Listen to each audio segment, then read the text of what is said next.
Our first presenter is Dr. Robert Weissman. He's chairman of the Electronic Media Committee of the American Rhododendron Society, and he maintains the society's websites, including ours. And he is also a member of the steering committee of the Rhododendron Research Network. So without further ado, I will introduce Bob Weissman.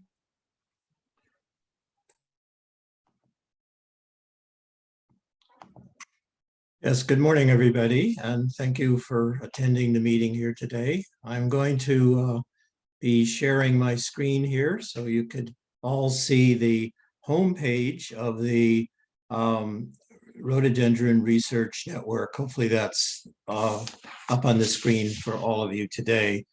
I would like to begin my presentation today by giving you an overview of the content that is now available online to all network participants. I will be using the acronym R-RN to refer to the Rhododendron Research Network. All the R-RN content can be accessed via the Rhododendron Research Network that you're now seeing on your screen. And the homepage URL is www.rhodo-research.net.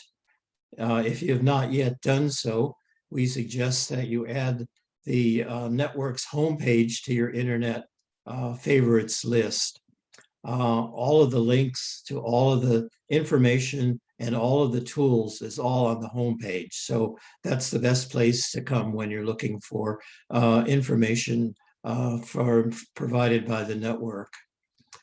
Some of the participants have only recently joined the network and very likely have not yet had a chance to explore the information and tools that the network provides. Some of the others of you may have joined quite a few years ago and may not be current with all of the additional additions of tools and information since you initially registered as a participant.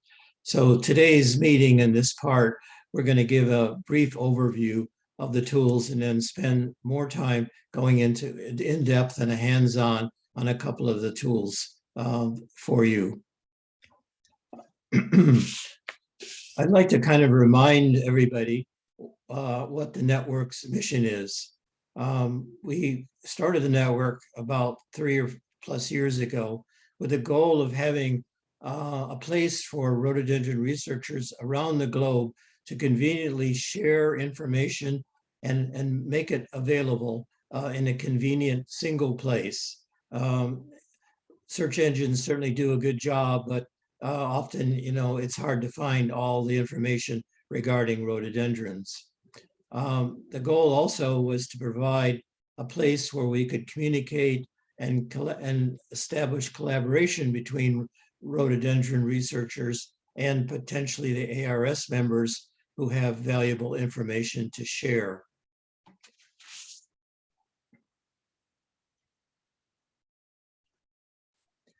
I don't have time today to go over the network accomplishments, current initiatives. However, we do encourage you at your leisure to take a look at that so you fully understand what are the current goals and where we're trying to go with the network in the future.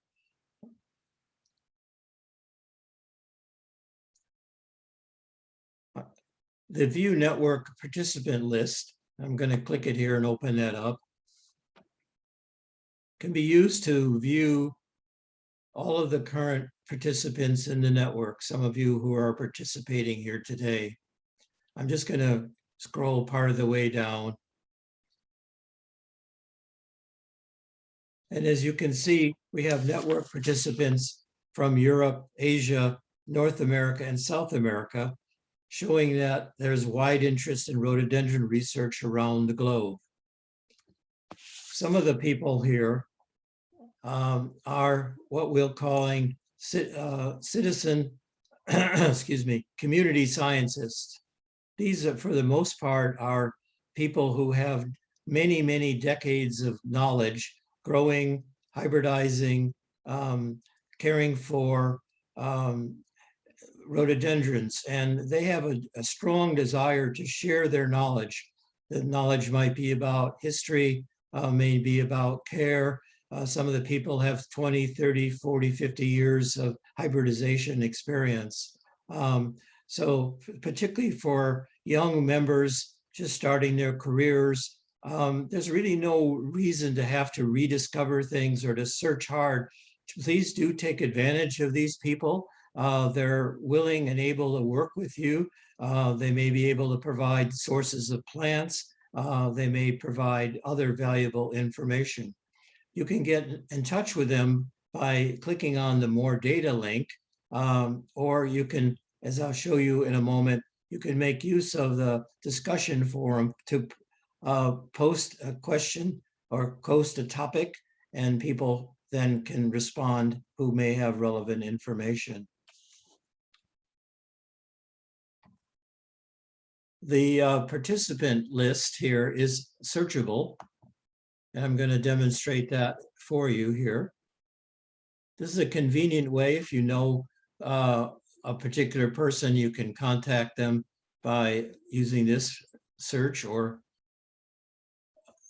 an area that's particularly valuable is research area, and I'll demonstrate that for you right now. So if you're trying to find all the participants in the network who are interested in ecology, just submit, and here you'll find all of those people. Again, some of them are attending today's meeting. So Jean, I'm going to click on your link here. And here's how you get in touch with Jean. It tells where she's working at Case Western University, her email address, and what her interests are, as well as her website. So this is a very convenient way to find potential collaborators or to get information about topics that you may have interest in.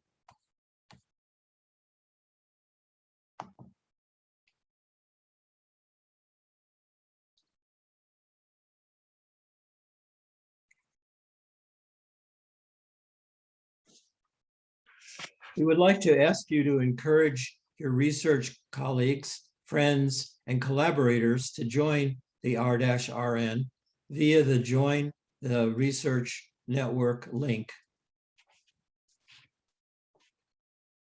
We currently have about 60 participants, but we know there are many others out there who could benefit from the information that we are beginning to provide. The tools and information that we now provide are all in the section titled Research Tools and Information. The Rhododendron Literature Database will be discussed by my co-presenter, Valerie Souza, following my presentation.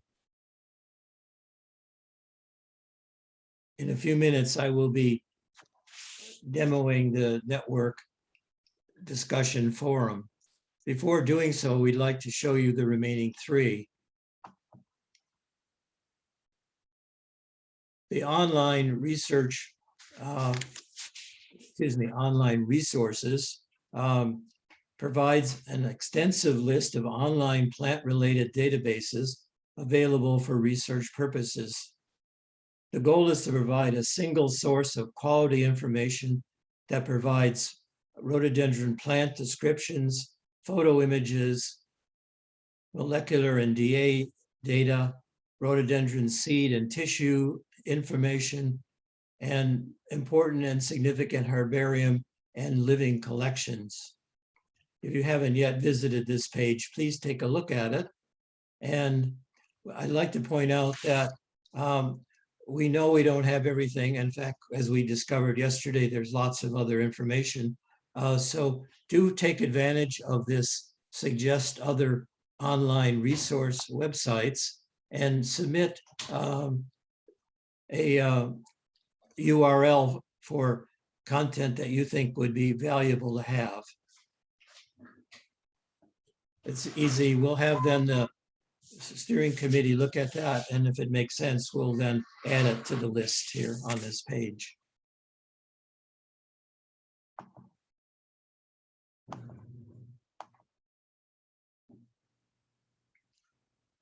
The next tool is the Rhododendron Hybrid Pedigree Search.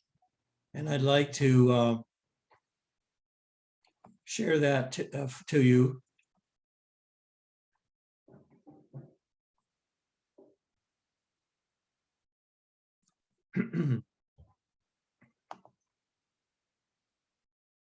Nope.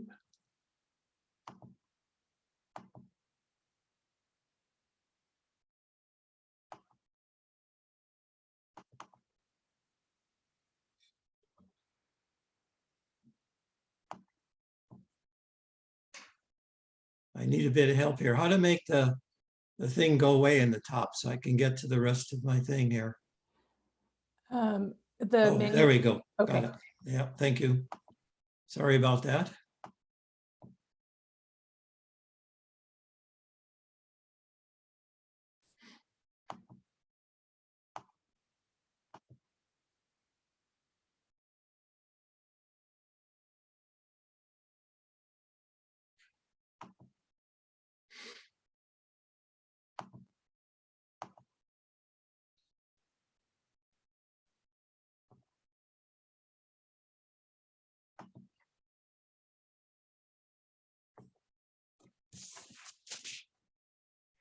The rhododendron hybrid pedigree search enables experimentalists or hybridizers to identify hybrids that have a specific species or hybrid parent. The hybrid database consists of 1,150 rhododendron hybrids, generally that are commercially available. That's important if you're trying to do experimental work. You want to be able to obtain plants to do your work. Any combination of seed or pollen and species or hybrid parent in a desired generation, up to 5 generations, can be used as the search criteria. And the search results show the pedigree tree for cultivars that satisfy the search criteria. So for example, if we want to search for seeds and seed parents and species in the 3rd generation back, just go ahead and submit. And in the drop-down, you can select the species you want to choose. I'll choose this one. And if you go ahead and submit, you then get a list from the database of all of the hybrids that have Cosicum in the 3rd generation. And if you then go ahead and click on that link, you can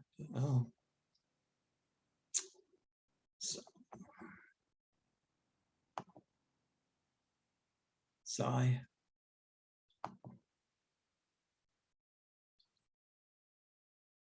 You get the family tree, and there you see Cosicum in the 3rd generation back.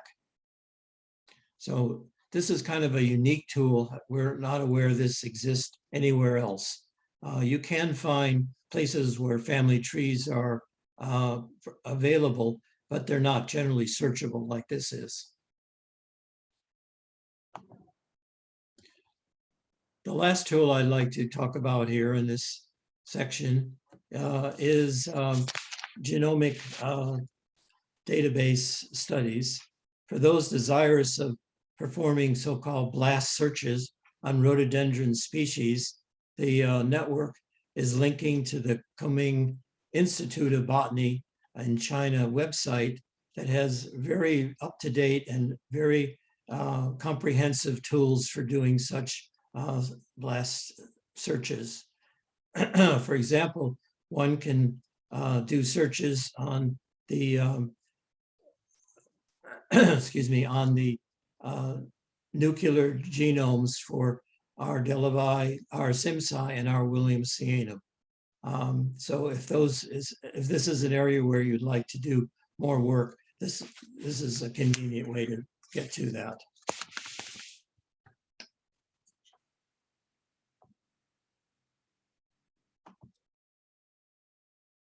I'd now like to spend a few minutes doing a hands-on demonstration of the new Rhododendron Research Discussion Forum.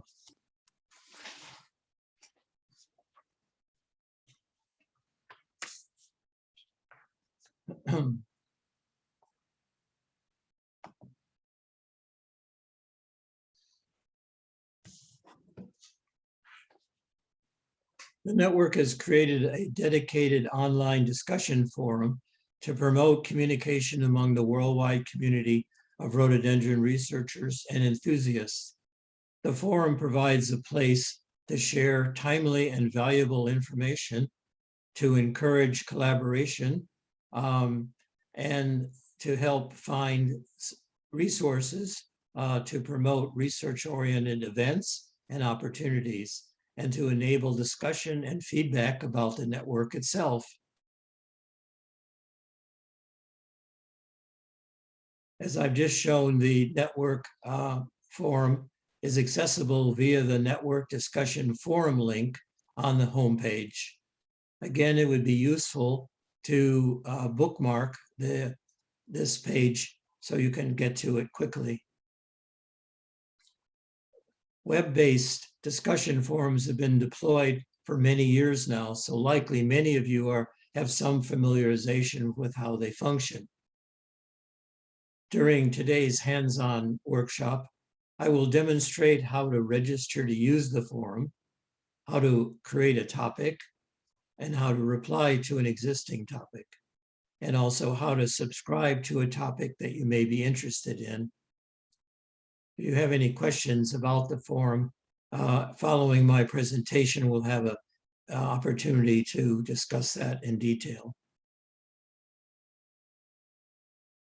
Before proceeding, I'd like to make sure you understand that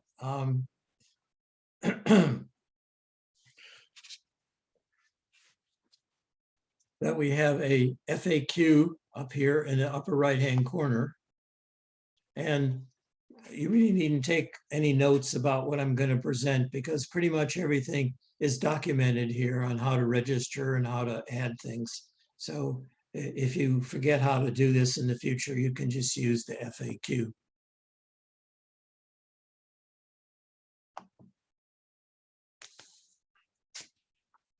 Please be aware that all discussion topics and all replies are viewable by the public. For this reason, personal and any proprietary information should not be posted in the R-RN discussion network. Later in my presentation, I will mention an exception to this particular warning. Registration is not required to view current topics in the forum. However, if you wish to post a new topic or to reply to an existing topic, registration is required.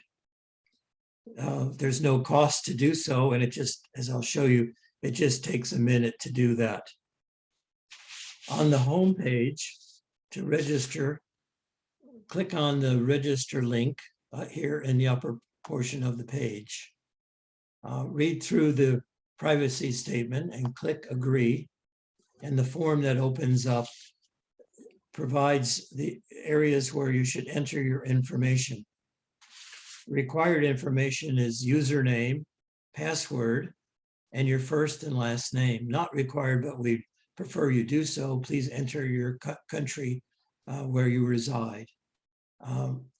Then add your email address, and again, as required. And if you'd like other members who are registered to send you email, select yes. If not, select no. Then go ahead and submit it.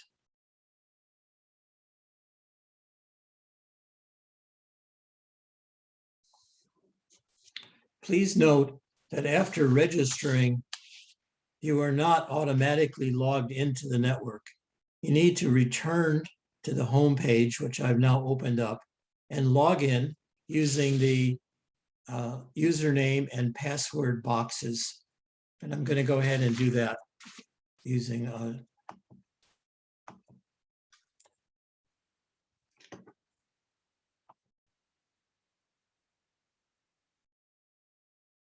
once you're logged in, you're now able to access all of the topics in the various forums and see all the replies.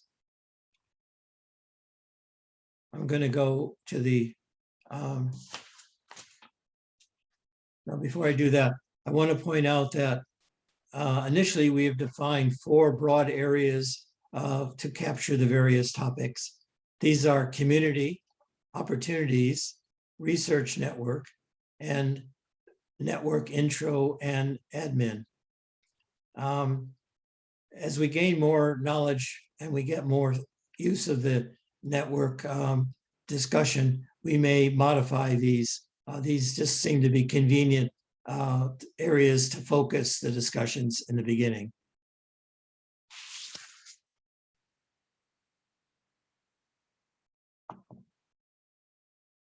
If you click on one of these, you can see all of the current topics in the opportunity section. And if you click on one of the topics, you can see, in this case, Juliana has posted the initial question for the discussion, and two members, or Robbie actually has posted a reply, and then Juliana has replied to Robbie. And that's pretty much how it works. If you want to add a new topic to this area, you just go ahead and click on the new topic button. Add a subject and a brief description of what the subject is about. Click the post, and it will then be added to the discussion forum.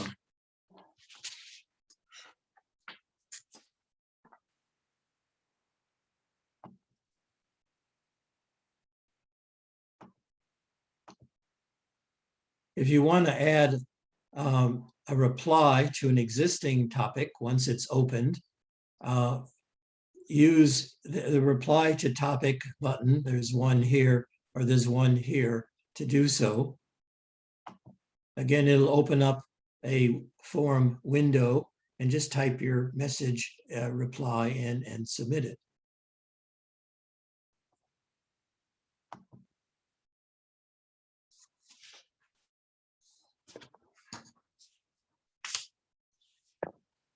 Please note that when a user posts a message, the message is automatically put on hold until the forum moderator approves the post. No person can view the post while it is on hold. So if you are adding a topic and you come later, you may not find it. The forum moderator for the community, opportunities, and research network subject areas is Valerie Sosa, who will be presenting, and you'll have opportunity to meet her shortly. I will be the moderator for the intro and admin forums, and both Valerie and I will be able to do that pretty quickly. So you should see your post within no more than a day or so.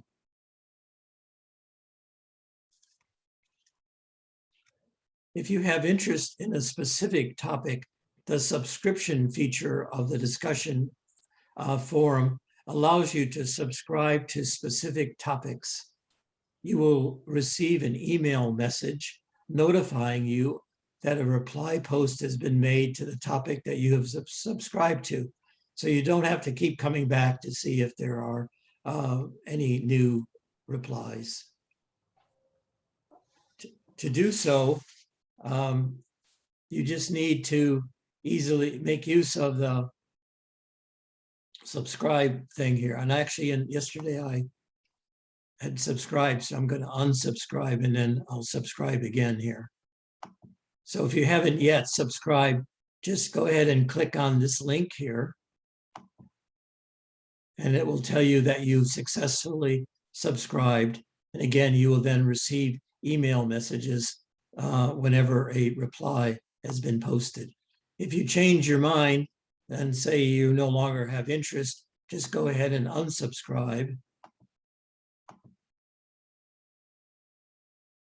And it's as easy as that.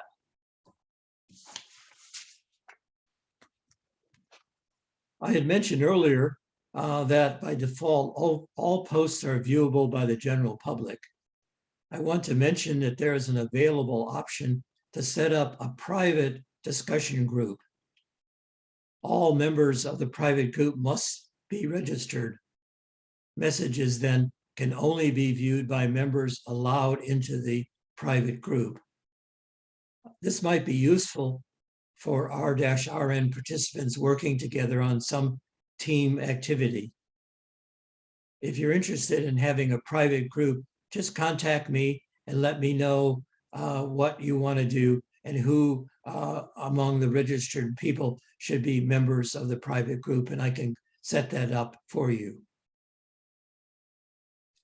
You now have all the required information to use the R-RN discussion forum. Now that you're aware of its existence, we'd like to encourage you to make more use of the forum in your daily research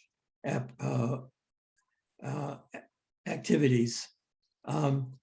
We do have social media, both Twitter and Facebook, and people often say, well, why not just use Twitter as an example for such use. Twitter has a lot of people following it as opposed to the people in the network here. So that's a good place if you want to spread out to a large audience.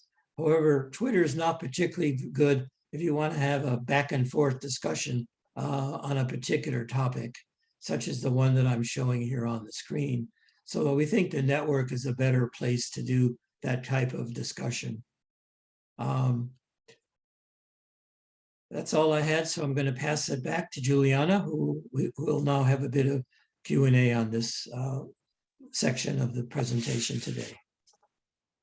Great. Thank you, Bob. That was really great. I hope you guys all feel super excited and comfortable using all the resources. And I saw that Christian already added a new resource to our resource page. So, woo! First I want to do is I want to open it up. Does anybody have questions or comments on what Bob just showed us? So feel free, unmute yourself, turn on your camera if you would like, and ask your question.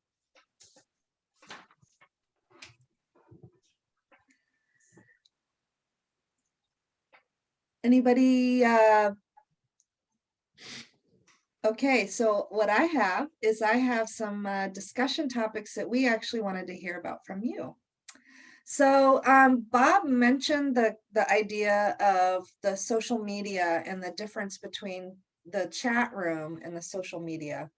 And we're really trying to figure out how we can make this feature useful to early career researchers. So social media is sort of there, everybody's on it, everybody's talking, but we'd really like to hear from the early career folks, what can we do and how can we support you with these tools that we have developed? Or if you have an idea, if you're not early,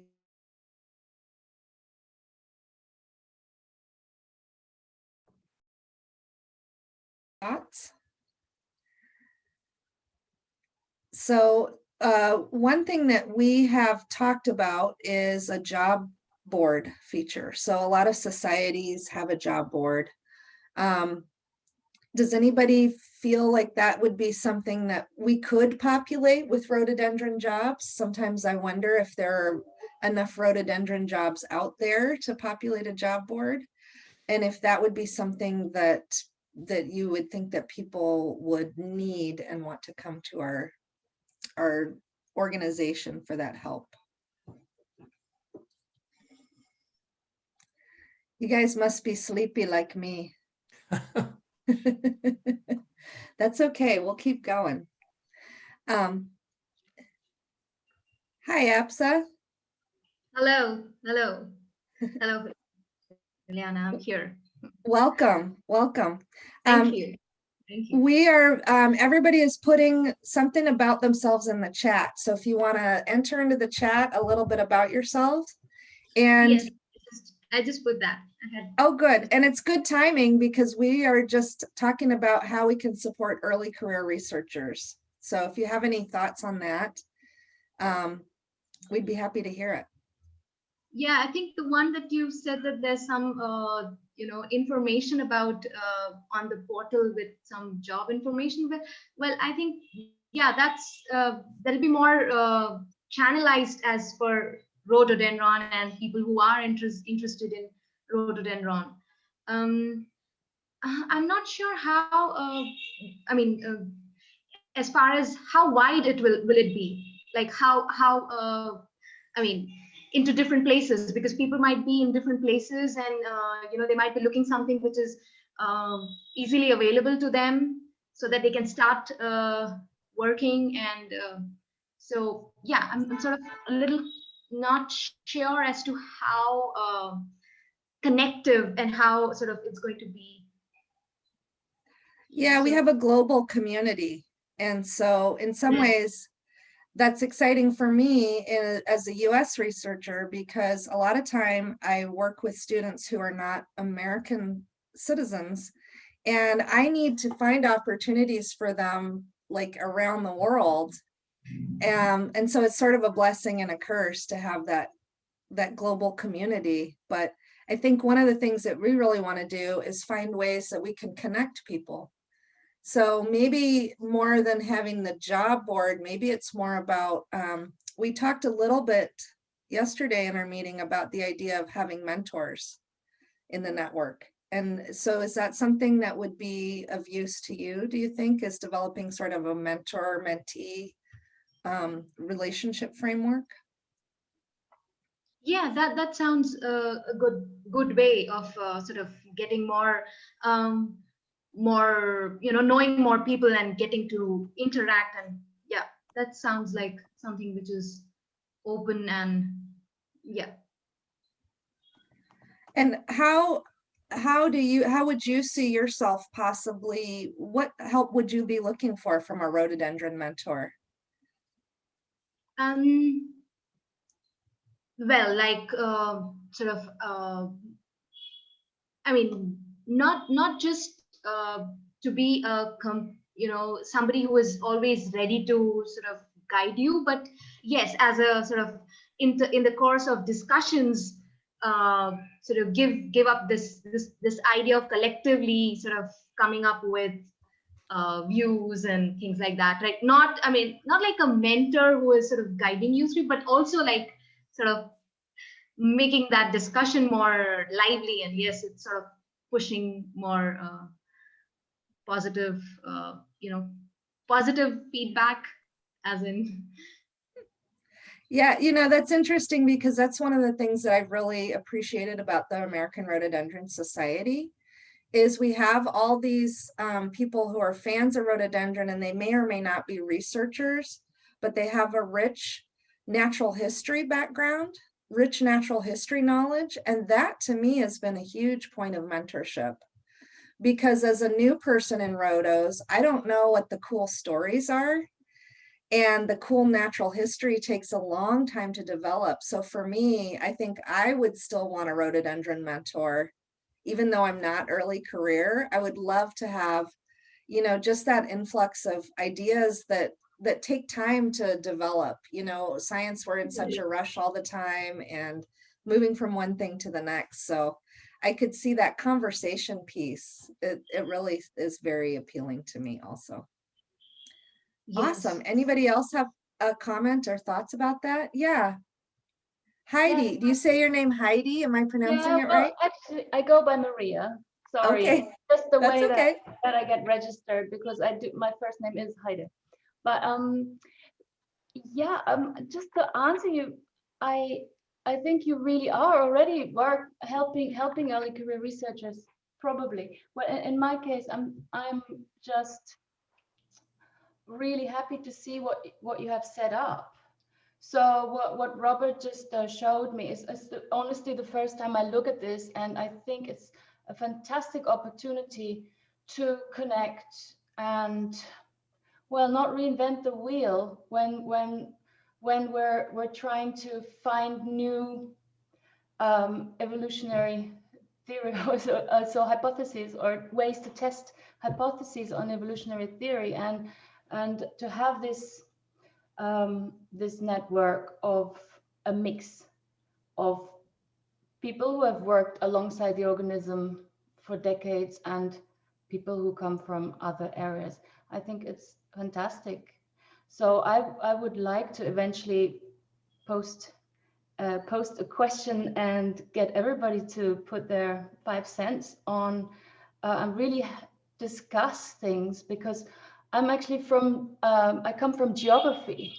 So I'm not even a biologist. And so basically I'm out of my depth all the time. And the only way I can work is to communicate. So I think it's a fantastic place.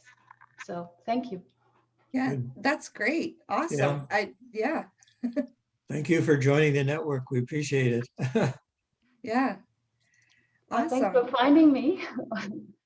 And again, Well, have your colleagues that you're working with join as well. So again, there's no limits here. yeah.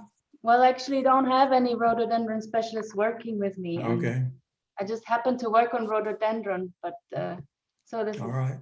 how I got here. A lot of us are isolated, so I think that's a key feature. I think Irene had something to say. You want to unmute yourself? Alan has his hands up too, by the way. Oh, I can't see. Alan's Yeah. raising his hand and I can't. Oh, there it is. Sorry. Sorry, Alan. Irene first. Oh, hi. In thinking about the value of the kind of mentorship that we need, so I work with a small ornamental plant research and development lab with Dr. Rani in Mills River in North Carolina in the United States. And we take a lot of students at the master's degree level. And one thing that we are sort of noticing is that we're starting to transition a lot of these students into degrees that focus and projects that focus on more molecular techniques and sort of next generation sequencing. And so we're developing students that have a lot of really good lab expertise, but we're starting to lose some of the like deep knowledge for really kind of like basic stuff like pollinations and pollen storage and some of the actual information that you need when you move outside of the lab. And so a lot of our students, they come in and they're really, really interested in plants. They're a lot of times really excellent plantsmen, even at a kind of a young age, but then their degree is moving them. And it's really great. That's kind of the way a lot of our degrees are moving into more of this molecular focus. But an aspect of mentorship that might be really useful is some of that basic information. How do you do pollen storage? A lot of the history of the plants, particularly in a complex group like rhododendron, which is so old, they do not really get the same kind of education they were even getting 10 years ago, where the actual plant materials is not so much a part of their education. And so one of the things we talk about a lot is how do we shepherd these, how do we supplement some of these students' educations in such a way that they're, we still do field trips and gardens and things, but and it would be really nice to figure out a way that we could get some of that information to some of our new students, even if it's just small things like finding other local groups to go on like plant identification or plant tours, but also maybe resources about the actual cultural work of pollinations and how to actually successfully hybridize. Sometimes, the students haven't necessarily ever collected seed before. And so that major body of knowledge, putting that somewhere, even though it maybe seems really simple, actually might be quite useful. Agree 100%. I can't tell you the number of times I've looked for a really old method and I can't find it written anywhere. And I had a student who found a book from 1903 that told us how to keep our leaf sections from floating off our slides using egg whites. And it had been lost from the universe of knowledge of high-tech science, but it was a critical piece. Stuff is really valuable, and we are, particularly if they are not like digital resources, they're like invisible to our students. If they're not like readily searchable, they are kind of invisible. And there's such a long history in rhododendron that finding a way to maybe digitize some of this, there's a lot of propagation stuff that we just don't have access to. And I wonder if there's a way to find valuable resources like that and digitize them or put them somewhere or make them more readily available as degrees kind of change. Yeah, Go ahead, Bob. those are great ideas, and if you had any free time, maybe you don't, we encourage you to help us do some of those things. So, okay, and then we have the place here to provide it to the world. So, yeah, that's kind of where we're going with this project. So, yes. Can I just build on that a little bit? Because what you were saying, Irene, made me think that so many of my students, when they want to teach themselves something, go straight to YouTube. They want to watch a video. Yeah. And when my student and I were learning how to do the pollinations at Holden Arboretum, it was Steve Krebs who like walked us into the field, showed us how to do the pollination, showed us exactly the kind of pollination bag he used. And those little details, I could have imagined, I could have wasted years, right? Potentially trying to figure out those little seemingly simple details that he could show me in 5 minutes. We could put that kind of thing in a video. And I think a lot of our especially very early career students would find that very accessible and natural if they could just watch a tutorial on how to do that stuff. Yeah. I think And that's just a good idea. mentioned everybody, we have our own YouTube channel now for the network. So that's where we could put it and link to it from the website. So Great idea. Alan, I don't want to miss you out. Oh, yeah. There we go. So it's just two things. So bursaries for early career scientists to help them do field work and that kind of thing. That's often lacking. Yep. I didn't see that on the RRN site, but if we could have a list of where you could potentially get bursaries, because there are 2 or 3 that I know of in the UK that are not geography specific. If you're working on rhododendron, it doesn't really matter where you're working, as long as you're working on rhododendrons, basically. And that it can be for quite wide reasons to apply, even though it's got a fieldwork element. So I think that kind of thing might be valuable, because I know various societies have bursaries, so it might be a good place to put them. For us Americans, does that mean funding, small pots of funding, bursaries? Yeah, potentially. Yeah. So it might only be a couple of £1,000 here or there, but it still goes a long way, because fieldwork can potentially be done on the cheap, as we all know. Yeah, I agree. Having student funding is one of the key pieces that I feel is very important for us. And that is, if there are things out there already, we need to have them on our page. So yeah, that's, if you know about a student funding possibility, send us an email. We'll work on that, because that's a very, very easy to put a link, easy peasy. So okay, I see. I'll compile what I know of, and I'll email that over, and that can be a start. Awesome. I see Christian has his hand up too. So there was a second point. Oh wait, as well. Alan, let's sorry. Sorry. So the second bit was just building on what Irene and Jean were talking about. So with the conservation work, because we're all working from our dining rooms or living rooms or bedrooms, we haven't been able to go overseas to do the capacity building work that we had planned on in 2020. So we have been producing videos for propagation techniques, things as simple as how to sow seeds, to how to do cuttings, how to do grafting, to give to our partners who are on the ground doing conservation work in places like Malaysia, who just don't have the confidence. So I mean, I think that's the way everybody's moving, really. Wow, that's awesome. Are these posted on YouTube already, or are there something we should think about putting on our YouTube channel for you guys? It's being done through BGCI. I'm not entirely sure if I assume they might end up on a platform like YouTube. At the moment, the direct files have just been transferred to the folk for them to use. But yeah, I think having it much more widely available would definitely be a good idea. And I don't suppose they all have to be centrally located anyway, having links between again. Yeah. Yeah, absolutely. Very cool. All right, Christian, you're up. Yes. Do you hear me now? Yes. Pollination has been quite trivial for me, but I have done it quite much, maybe 600-700 pollinations in 20 years. And there are quite good YouTube videos for pollination and also other things. There are very many good YouTubes, but there are also very lousy ones. And the problem is that how can you find the good ones? If you could have them on the ARS channel, for example, YouTube channel. I have not seen that channel yet. It's Is- brand new. We haven't done anything with it yet, so Okay, yeah. yeah. Because Well, that we would be a could- good idea. Maybe we could look to people like you to tell us which videos are the good Yeah. one, Yeah.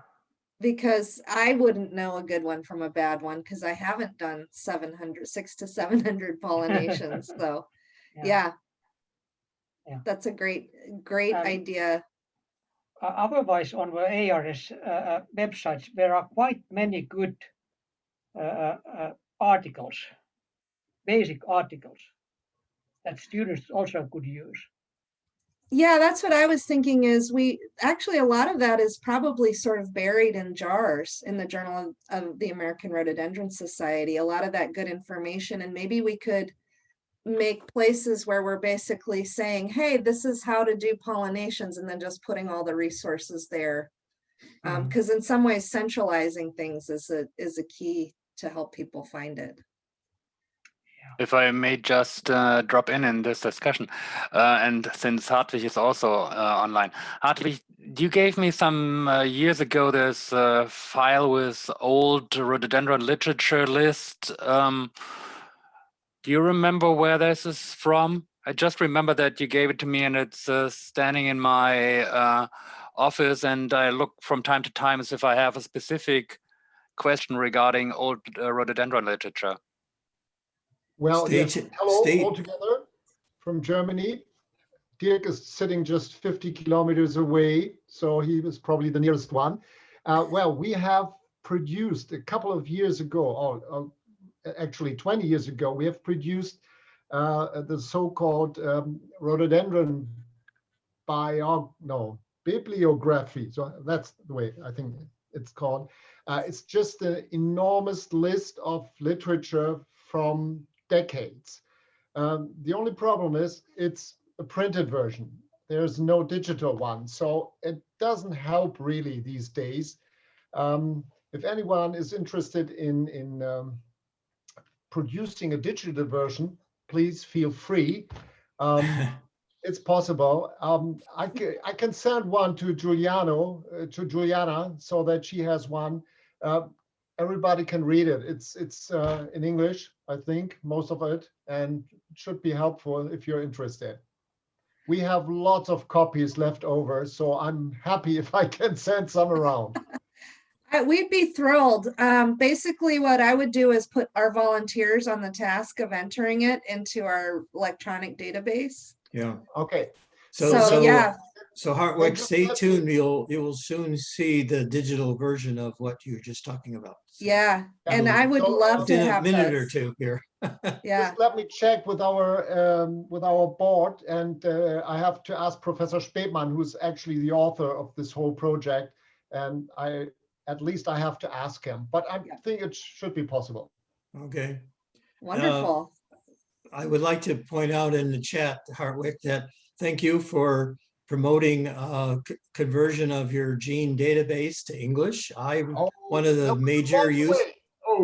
I'm one of the major users of that. I probably use it every other day. It's a wonderful resource, but it has been in German, so I've always had my Google translating page open simultaneously, cutting and pasting things. So if you could make that happen in English, thank you very much. That would be great. Yeah. Just a little addition to this, what you said, Bob, thank you very much. I'm very happy if people from all over the world are using this database. It has been, of course, a lot of work to set this up, but it's a very valuable help, and it has been transformed now to a federal agency, the Bundessortenamt, but they are very keen on working with this database because it's another asset they can show around for politicians and everything. And it might take a few more months before it will be translated into into English. And we will have a setup as well. It will be made safer to use. At the moment, we've got a few problems because too many people from all over the digital world are trying to put in some nonsense. So I see. it will take a few more months and I will let you know. Thank you. Is there any way to make it more easily accessible? It's sort of buried in this German information that's not relevant. And it's always it's very hard to find. Yeah. One of the goals of the new version will be to make it more easier accessible for all kinds of users, even for those ones who actually can't see anything. And it's a federal task, and that's why it takes so long, because too many things have to be done to make it easier to use. Okay, thank you. Hartvig, I have a question to you, Hartvig. There are not many American hybrids, and a lot of hybrids are missing. And I heard from Udo Tötz that the rhododendron must be growing in the Bremen Park before it can be inserted in the database. Is that true? Udo, who is the one of two founders or makers of this database, he has introduced many different hybrids into this database, but not all of them. And there are many which are listed where no information about the place where it is grown in Germany is included. They don't have to grow in Bremen. They have to be grown in the collections in Germany. Then they are included. But there are also included a couple of hybrids which are not grown in Germany. So, well, it's definitely not 100% perfect, but it's a huge database. Yeah, that was the purpose. It's not intended to be a comprehensive list of the 20,000 rhododendron name species. That's not its purpose, right? Yeah, it's a unique database.